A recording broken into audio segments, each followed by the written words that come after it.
Thank you for inviting me to comment on the question of inclusivity or inclusiveness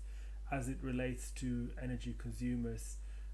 as particularly in the new vision outlined by Ceer and Beuc. Having seen the draft document, I'm really delighted to see that you are hitting some of the main nails on the head, so to speak. Questions particularly around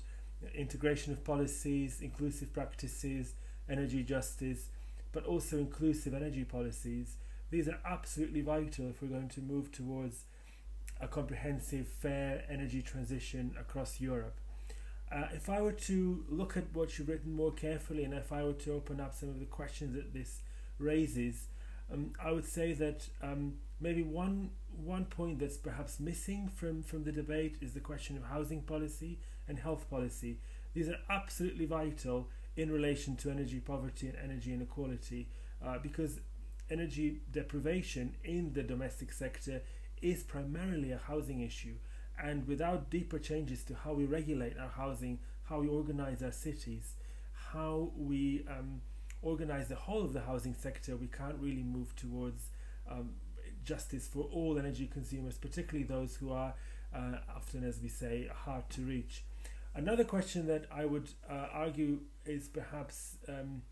needs to add more attention is the issue of the digital divide. You talk about increasing consumer education and information, but I think particularly on this point, what we really need is a lot more resources to support vulnerable consumers, resources in terms of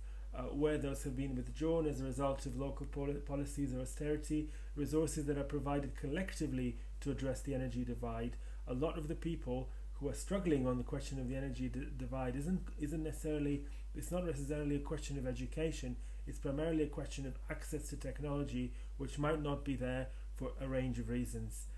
So I look forward to further developments of this and discussion, and I'm grateful that you have started giving this central attention in your policies.